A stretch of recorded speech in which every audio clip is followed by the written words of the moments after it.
Saudara-saudari, marilah kita mendengarkan renungan dengan judul Kanak-kanak Suci, Martir, yang berdasarkan pada Injil Matius bab 2 ayat 16. Lalu ia menyuruh membunuh semua anak di Bethlehem dan sekitarnya, yaitu anak-anak yang berumur 2 tahun ke bawah. Dalam nama Bapa dan Putra dan Roh Kudus. Amin. Saudara-saudari terkasih dalam nama Tuhan Yesus Kristus. Ketika Herodes tahu bahwa ia telah diperdayakan oleh orang-orang Majus itu, ia sangat marah. Lalu ia menyuruh membunuh semua anak di Bethlehem dan sekitarnya, yaitu anak-anak yang berumur 2 tahun ke bawah, sesuai dengan waktu yang dapat diketahuinya dari orang-orang Majus itu. Dengan demikian, genaplah firman yang disampaikan oleh Nabi Yeremia. Terdengarlah suara di Rama, tangis dan ratap yang amat sedih.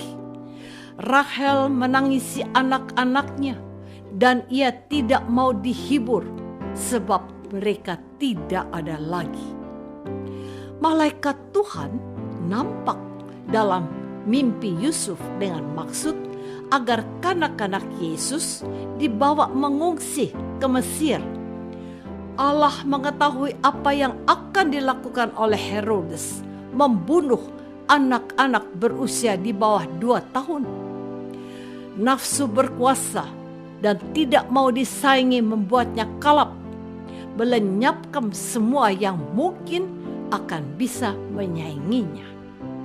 Kanak-kanak yang tidak berdosa dan tidak bisa membela diri menjadi korban kekerasan yang tak mengenal peri kemanusiaan.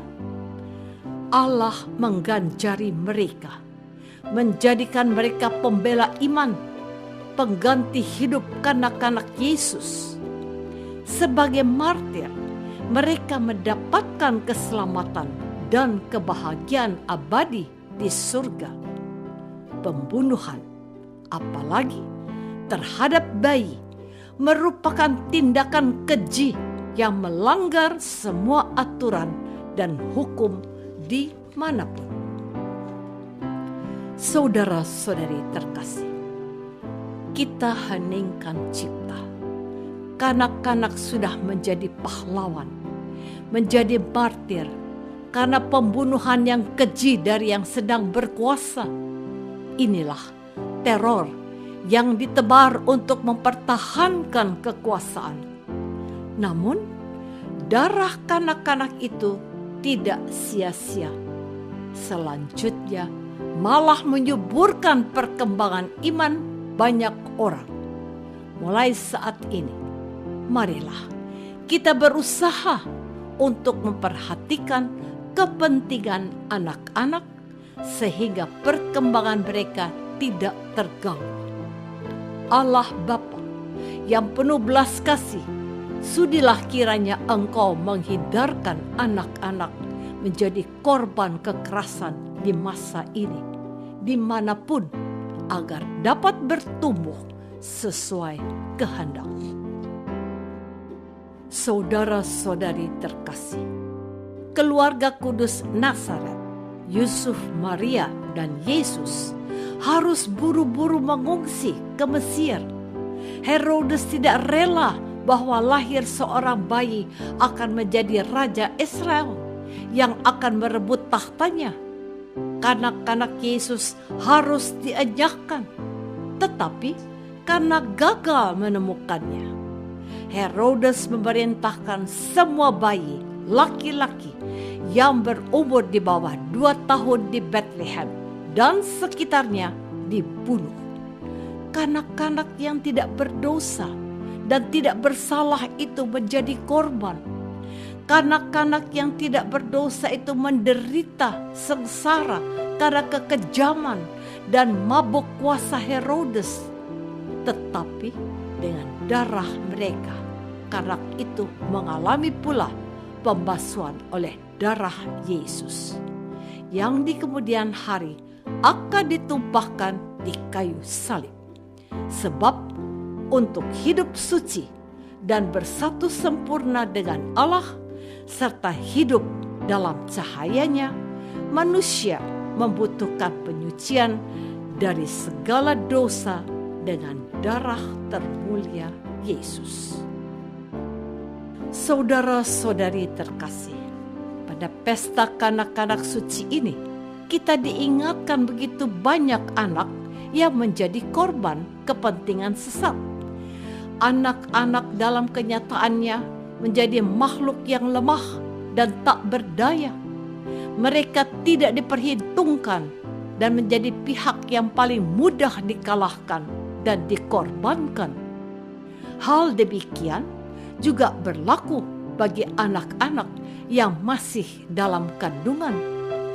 Mereka bahkan dianggap sebagai gangguan dan ancaman.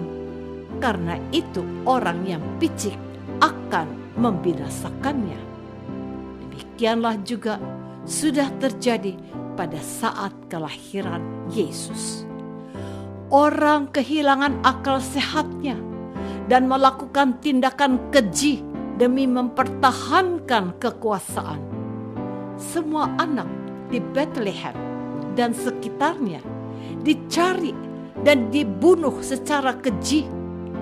Hari ini kita diajak untuk menghormati dan menghargai hak hidup anak-anak yang masih dalam kandungan. Mereka lemah, mereka tak berdaya. Allah sendiri yang memberi hidup dan mengizinkan mereka ada.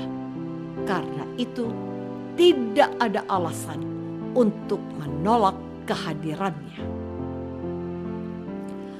Apakah kita menghormati dan menghargai keberadaan orang lain, terutama bayi yang masih berada di dalam kandungan?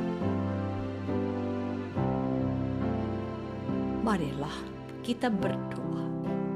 Tuhan Yesus, dari awal kehidupanmu, Engkau telah mengalami ketidaknyamanan. Sebagai putra Allah, Engkau mestinya tidak lahir di kandang hewan dan berbaring di palungan. Tetapi Engkau menerima semuanya itu agar kami mengalami kedekatan denganmu. Ya Yesus, doa ini kami persembahkan dalam nama-Mu yang kudus, Tuhan dan pengantara kami. Amin. Semoga kita semua selalu dinaungi dan dibimbing oleh berkat Allah yang Maha Kuasa, Bapa dan Putra dan Roh Kudus. Amin.